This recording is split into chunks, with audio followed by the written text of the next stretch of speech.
I found out that my wife, let's call her Lisa, had been having an affair. Overwhelmed by a storm of emotions, I made a decision that would forever change the course of our lives.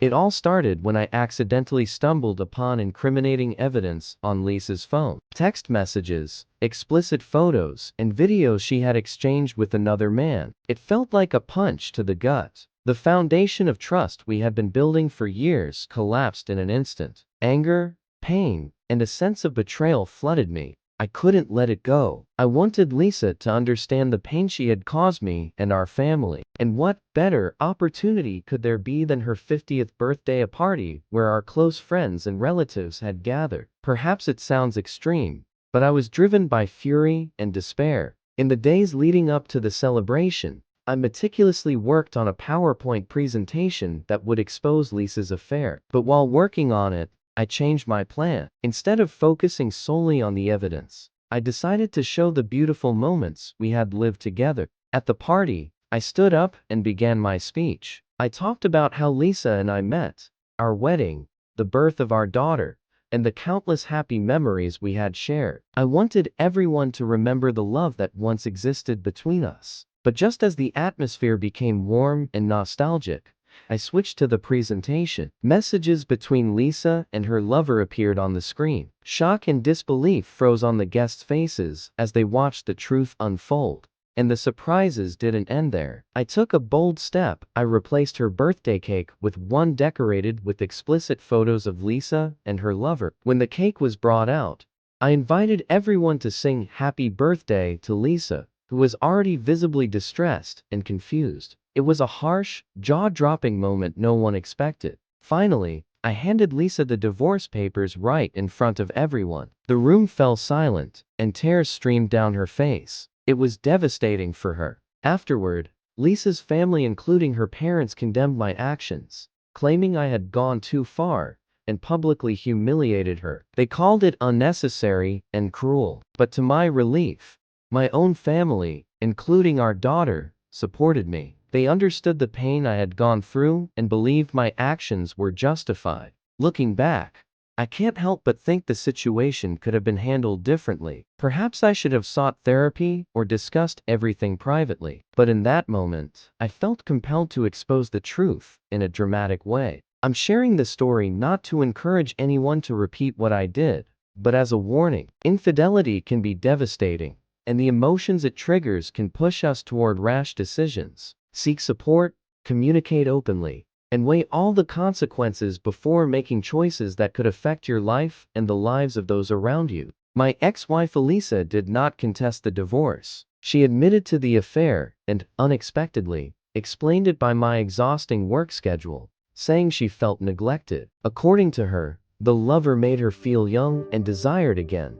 filling a void she believed I no longer could. My daughter, who suspected something was wrong, had been misled by Lisa. She manipulated the situation, feeding her false information to keep the affair secret. My heart breaks knowing the confusion and emotional turmoil my daughter had to endure. As for the lover, it turned out he had once worked for me, until the pandemic, when I had to let him go due to financial difficulties. Who could have imagined he would reappear in our lives as the cause of my marriage's downfall? After the incident at the party, my former in-laws threatened to sue me, believing I had gone too far, but Lisa convinced them to drop it, acknowledging she deserved the consequences. At least she accepted responsibility. After the divorce, Lisa expressed deep regret for her affair. She says she now understands the gravity of what she did and the damage she caused our family. I appreciate her remorse, but it will never restore the shattered trust. As for me, I embraced my new life alone and began rediscovering myself outside the ruins of a broken marriage. It hasn't been easy, and I won't hide that I struggled with dark thoughts. But my love for my daughter is my anchor, the reason I stay strong and move forward. I could never hurt her by depriving her of her father. Several months had passed since the divorce. Life was slowly settling into a new rhythm, although at times, it felt as if everything that had happened at that disastrous birthday party had been nothing more than a strange dream I couldn't fully wake from. I focused on work and on rebuilding my relationship with my daughter. We began spending more time together, having dinner just the two of us, going to the movies, and simply talking about everything and about nothing. She moved in with me, since after the exposure, she lost trust in her mother. Despite her young age, she turned out to be incredibly strong. But the hardest moment were the evenings when the house sank into silence. The tese when the thoughts caught up with me. Had I really done the right thing? Was it too cruel? And had Lisa managed to recover from that humiliation? One day I received a message from an unknown number. "We need to talk. It's important." Lisa. I stared at the screen for a long time, hesitating. Eventually, agreed to meet her at a cafe nearby. When I arrived, Lisa was already sitting at a table. She looked exhausted, as if she had aged 10 years in just a few months. She covered her face with her hands when I approached. "Thank you for coming," she said quietly. "I know I don't deserve it." I silently sat across from her. Lisa took a deep breath. "It's all my fault. I betrayed you. I betrayed our family. But I need to tell you something I've been hiding. The affair ended almost immediately after your exposure. Her voice trembled. He didn't want anything to do with me once he realized there would be a scandal." Her words didn't surprise me. But I shrugged.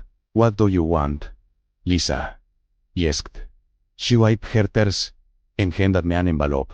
"These are the results from my therapy, and a letter to you. I've been working with a therapist a lot. I needed to understand why I did what I did. I'm not asking for forgiveness. I know some things can't be forgiven, but I want you to know, I'm not trying to get back together. I just want us to rebuild normal communication for our daughter's sake, and so you don't carry this pain alone." I opened the envelope only in the evening. In the letter, Lisa honestly described how lonely she had felt for years, how she had sought attention, how afraid she had been to talk to me about her feelings. She didn't justify herself, she analyzed. She wrote about the shame, guilt, and fear that consumed her after the birthday party, about how she even lost the will to live until she realized she had to fix at least what could still be fixed.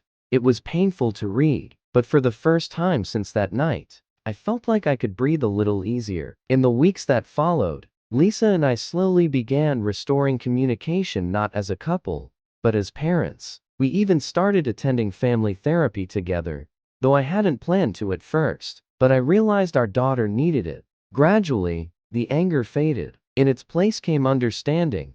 We both made mistakes. Hers were directed outward, mine inward. We had lost each other long before that party, but despite everything, I began to move on. I even allowed myself, for the first time in a long while, to go on a date. The woman I met was kind, attentive, and easy to talk to. It felt unusual but pleasant. Lisa knew about it. She wished me happiness, and for the first time, it sounded sincere. My life will never be the same again, but I've accepted that. I've realized that sometimes an ending is not a fall, but a doorway into a completely different, possibly better story. About 7 months had passed since the moment I allowed myself to begin a new chapter. Dating, traveling, living without the weight of the past. I wasn't rushing, but I felt that I was starting to regain control over myself, over my thoughts, over my future. With one woman, Lena, we began seeing each other more often. She was calm,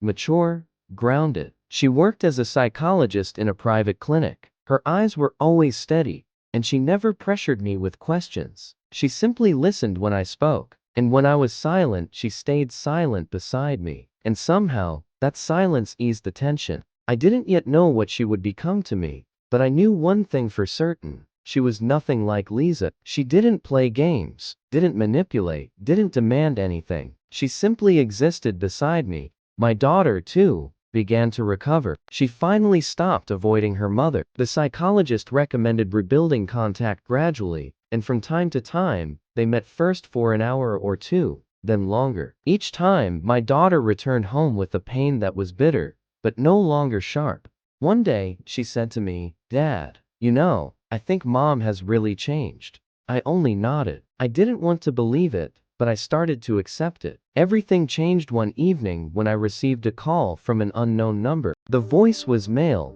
It's about Lisa. You should come. She's in the hospital."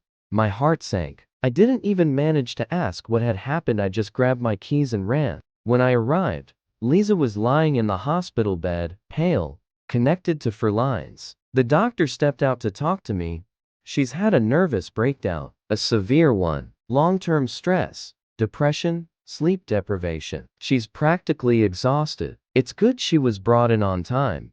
The room was quiet. Lisa slowly turned her head toward me. I didn't want for you to see me like this, she whispered. She looked fragile like never before, and suddenly realized that although I no longer loved her, she was still the mother of my child, a person with whom I had spent decades, a person who broke me and whom I broke in return that night at her 50th birthday. Lisa, you need help. I'll help you, but not as a husband, as a co-parent. I paused for a moment, and as a human being who doesn't want you to disappear from our daughter's life. Her eyes filled with tears. She nodded silently. I didn't even notice how I took on part of the responsibility for her treatment, talking to doctors, paying for therapy, arranging visitation schedules. Not because I wanted to get her back, but because, for the first time in a long while, I understood. The trust was destroyed, but humanity wasn't. When Alina found out about the situation, she didn't step back. If you need to be there for Lisa for your daughter's sake, I won't stand in your way, she said. The past doesn't heal quickly. I understand. Her maturity amazed me. When Lisa was well enough to go outside, we met in the park. She looked better, but still not fully recovered. Why are you helping me? She finally asked. After everything I did? I thought for a moment. Because despite everything, I don't want our daughter to grow up believing her mother is broken forever. And because I hurt you too, and I've been trying to live with that. Lisa lowered her eyes. I'm glad you're moving on, truly, and I hope that someday you might forgive at least a part of what I did. I didn't answer. I didn't know if I could forgive, but I knew one thing. Hatred no longer consumed me. Another few weeks passed. Life became calmer. My relationship with Alina was moving to a new level, slowly, naturally. My daughter was gradually rebuilding her bond with her mother, and I had become freer without even noticing. One evening, sitting in the kitchen with a cup of tea, I realized that my journey was only beginning, not from the end of my marriage, but from myself. Renewed, more mature, wiser, and perhaps, for the first time in a very long while, I felt that what lay ahead wasn't darkness, but light.